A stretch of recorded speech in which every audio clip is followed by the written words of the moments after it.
Hello everyone, my self आशा। आज का मेरा टॉपिक है स्कंद नियंत्रण की प्रक्रिया, प्रोसेस ऑफ इन्वेंट्री कंट्रोल। स्कंद नियंत्रण बहुत ही महत्वपूर्ण कार्य है, इसलिए इसे एक निश्चित प्रक्रिया में ही करना चाहिए ताकि इसे कुशलतापूर्वक संपादित किया जा सके। सामान्य परिस्थितियों में स्कंद नियंत्रण के लिए कुछ चरण अपनाए जाते हैं जिसका हम आज अध्ययन करेंगे। उसमें है पहला, स्कंद आवश्यकता का निर्धारण करना। सबसे पहले संस्था में स्कंद की आवश्यकता का मध्यवार या आइटम वाइज निर्धारण करना चाहिए। इसके लिए संस्था के पुराने अभिलेखों से समंकों का उपयोग करना चाहिए तथा उनके आधार पर स्कंद की आवश्यकता का पूर्वानुमान लगाना चाहिए। कहने का मतलब है कि संस्था के अभिलेखों में से डेटा कलेक्ट करके और उन्हीं के आधार पर एक स्कंद की आवश्यकता का अनुमान लगाया जाता है कि कितने स्कंद की, कितने स्टॉक की, कितनी इन्वेंट्री की हमें आवश्यकता है। सेकंड है स्कंद क्रय नियोजन करना। उसके बाद स्कंद क्रय का नियोजन किया जाता है। स्कंद का नियोजन करते समय स्कंद की न्यूनतम एवं अधिकतम मात्रा, सुरक्षा स्कंद की मात्रा, मितव्ययी आदेश मात्रा जिसे हम EOQ कहते हैं आदि का निर्धारण किया जाता है।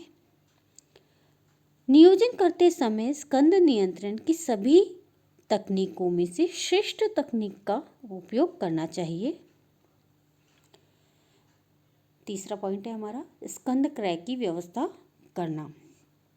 इस चरण पर प्रबंधक स्कंद के क्रय की व्यवस्था करते हैं। क्रय की व्यवस्था करने के लिए निविदाएं मांगना, उनकी तुलना करना, आपूर्तिकर्ताओं से शर्तें निर्धारित करना, आपूर्ति अनुबंध करना, ये सभी कार्य किए जाते हैं। नेक्स्ट 4 पॉइंट है हमारा स्कंद की आपूर्ति प्राप्त करना। इसके बाद स्कंद की आपूर्ति प्राप्त की जाती है। इसके लिए क्रय आदेश तैयार किया तथा भेजा जाता है। परिवहन, सुपुर्दगी, जांच, भंडारण एवं लेखांकन की आवश्यक व्यवस्था भी की जाती है। नेक्स्ट फिफ्थ पॉइंट है स्कंद स्तर की जांच करना। स्कंद नियंत्रण के उद्देश्य से समय समय पर प्रबंधकों को स्कंद स्तर की जांच करनी चाहिए। इससे स्कंद के या स्टॉक के या इन्वेंट्री के प्रमापित उपयोग एवं वास्तविक उपयोग की हमें जानकारी प्राप्त हो जाती है। यदि इसमें कोई विरोधाभास हो तो उसे भी दूर किया जाना चाहिए।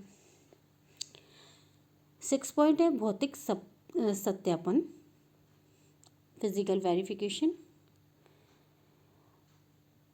प्रबंधकों को स्कंद के भौतिक सत्यापन की भी व्यवस्था करनी चाहिए, क्योंकि प्रबंधक सभी प्रकार के स्कंद की स्वयं गिनती या मापतोल नहीं कर सकते हैं। इसके लिए उन्हें उपयुक्त व्यक्ति या आंतरिक अंकेक्षक नियुक्त करना चाहिए। लास्ट 7 पॉइंट है स्कंद नियंत्रण प्रतिवेदन।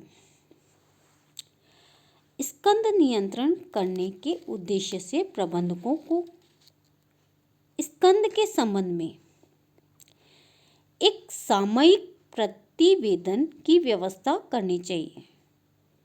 इसके लिए प्रबंधकों को भंडार अधिकारी या कारखाना नियंत्रक या उत्पादन नियंत्रक को प्रभारी बनाना चाहिए तथा उसे सामयिक प्रतिवेदन प्राप्त करने के लिए उत्तरदायित्व सौंपना चाहिए।